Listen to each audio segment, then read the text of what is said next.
it's Katie, and welcome back to my booktube channel. Welcome to Bookmas Day 13. Today's video is winter book recommendations. For some reason, coming up with a vibe for winter was a lot harder for me than it was for fall, and I think it's because when I think of winter, there's like 3 different vibes that come to mind. It kind of really depends on the person or kind of the mood that you're in. So the first vibe is any holiday books. So I feel like that one's pretty obvious, and I'm actually doing a completely separate video for some holiday book recommendations, so stay tuned for that, but I'm not going to mention any of those in this video because I don't want it to be repetitive. The second vibe that winter gives me is the more emotional, heartfelt books. So these are books that make you want to sit on your couch, cuddled up under a blanket with your favorite warm beverage of choice, whether it's tea, coffee, hot chocolate, and you have like a candle lit next to you, and you're just ready to like feel so many different emotions. And that's kind of what this category is for. And then my third vibe that I get are the cold, dark, more atmospheric fantasies. So it really depends on what you're looking for, but I have a good combination of the emotional, heartfelt books and the cold, dark fantasies. So they're all kind of mixed together on this list, but let's jump into it. The first book on this list is Children of Blood and Bone by Tomi Adeyemi. This book was really popular when it came out in 2018, so I feel like I don't have to go too in-depth with it, but this is packed with amazing world building. We get intricate magic. I think it's also inspired by West African folklore or mythology. I think it's West African mythology.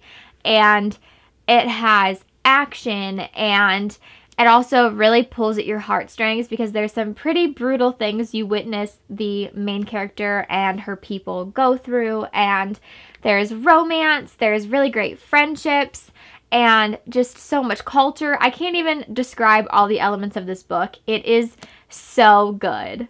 So this book is perfect for winter because it really gives off those cold, dark vibes that you think of when you think of the winter season, and also it's a rich world that really transports you to a different place. And this also takes you through a lot of intense emotional plot twists. So it's also a little chunky, so I feel like you would have plenty of time to read it during winter if you live somewhere like I do where it's so cold and snowy outside and you really don't want to leave your house. I feel like that's the perfect time to read a chunkier book. And this one, even the cover for some reason, just gives me winter vibes. Speaking of chunky books, this next one is the thickest book I've ever read, and that is Crescent City by Sarah J. Maas, or House of Earth and Blood by Sarah J. Maas is what it's actually called. And this book, for some reason, just screams winter to me, maybe because it looks like it'll take so long to read, and like I was saying with Children of Blood and Bone, you should have plenty of time during winter to read a big book like this. I'm not even going to give a summary of this book. I feel like everybody has heard about this before. This book was probably the most talked about book last year, and I think it came out last year. Maybe it was earlier this year. Either way, it was talked about so much, and I can't find the copyright page. Okay, so it did come out in 2020. Yeah, it was like the most talked about book last year, I feel like. So you've probably all heard about it, but this is another one with rich world building. Like, this really transports you to a completely different world, even though it is an urban fantasy, I think, because it seems to take place in, I think, New York City. Apparently I need to reread this because I can't remember details right now, but this, I think, takes place in like an urban setting, but it still feels like it transports you to a completely different place because of all the creatures you meet and the things our main characters go through, and this really takes you on a journey. And if you're worried, like I was going into it, that it's going to be a really slow start and really descriptive and all of those things that you've heard, I feel like it's definitely very descriptive and everything, but I think the world building is relatively easy to understand. I feel like as long as you take your time with this book and, you know, give it the attention that it deserves, I feel like it's going to really hook you because I fell in love with this book. Number 3 on this list is Kingdom of the Wicked by Carrie Maniscalco, and you probably saw this one coming. I feel like I've talked about this book nonstop, and I'm not really sure why it gives me winter vibes, honestly. Some of these just do. Like, sometimes you look at a book and it makes you feel the same vibes as a certain season.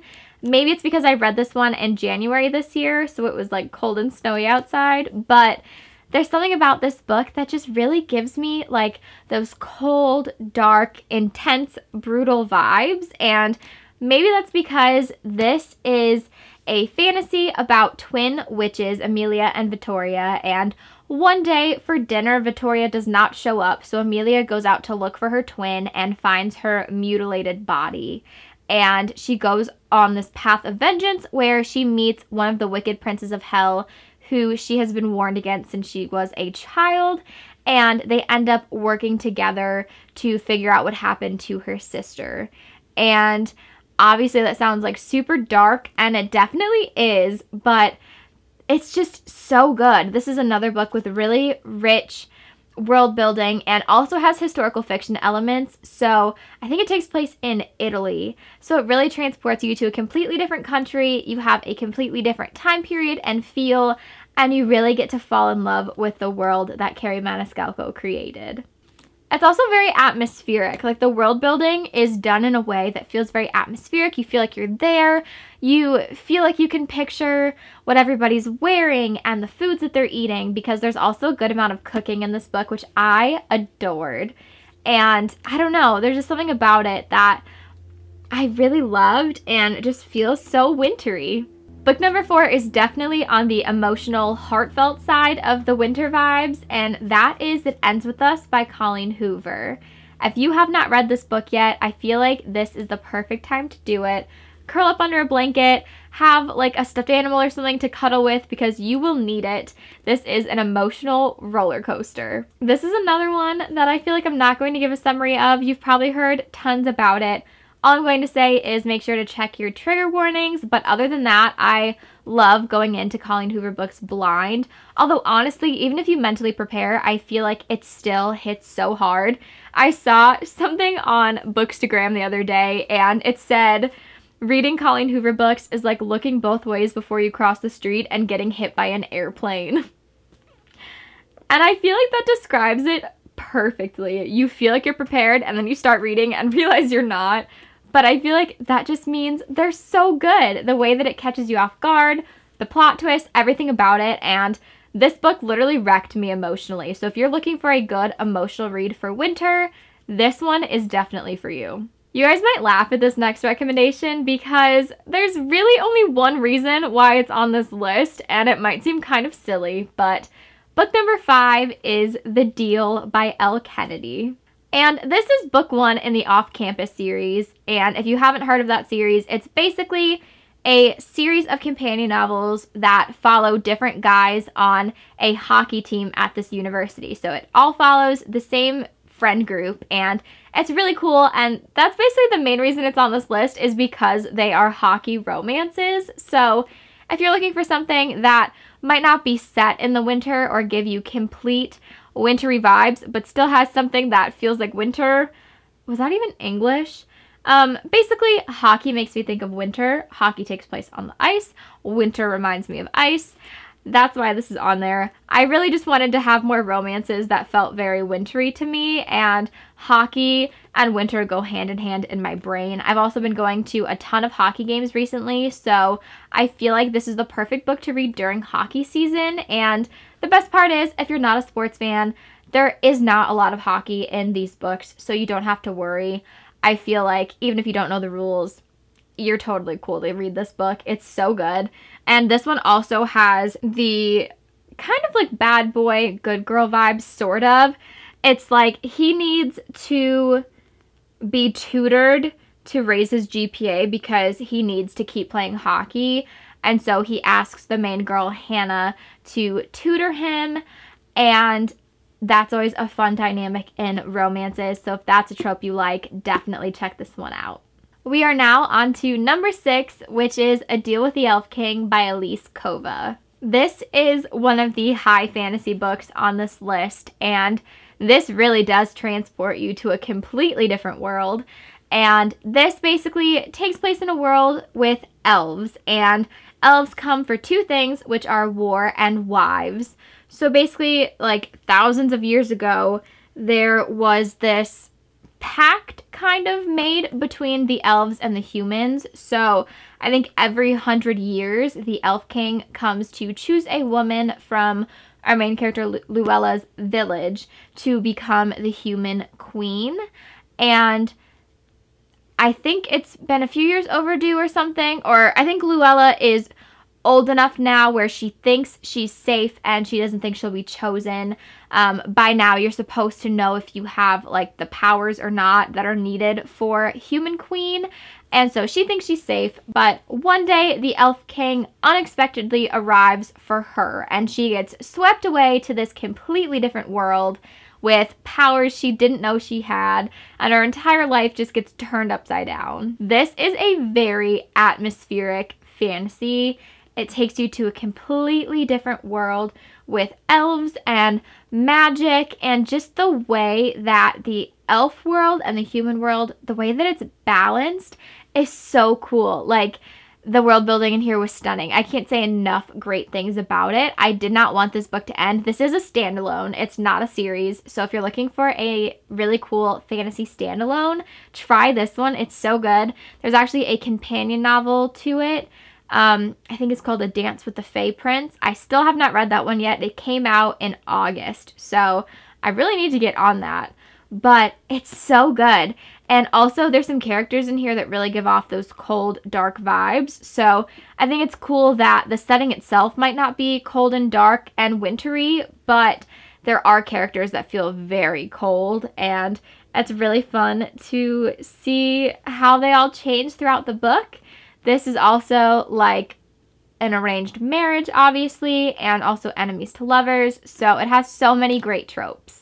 Number 7 on this list is Legendborn by Tracy Deonn. And I think really all these fantasies are just books that transport you to a different place. Even though this is an urban fantasy, this really does take you to a different world because this is a King Arthur retelling. And so you get this really intricate, like, system within that. Basically, this is about Bree, whose mother had just died, and she decides to go to this college program for high school students, I think, and her first day on campus, she witnesses this magical attack. And so this, I can't remember what he's called. Let me look. Not a seer, a sorcerer, kind of. I think he's like a sorcerer. He basically comes to wipe Bree's memory, but instead of wiping her memory, it unlocks hidden magic she didn't know that she had. And there's also a secret society on campus that goes along with the King Arthur retelling. And she tries to infiltrate the society basically to figure out what really happened to her mom, because she thinks that there's more to it than what's on the police report.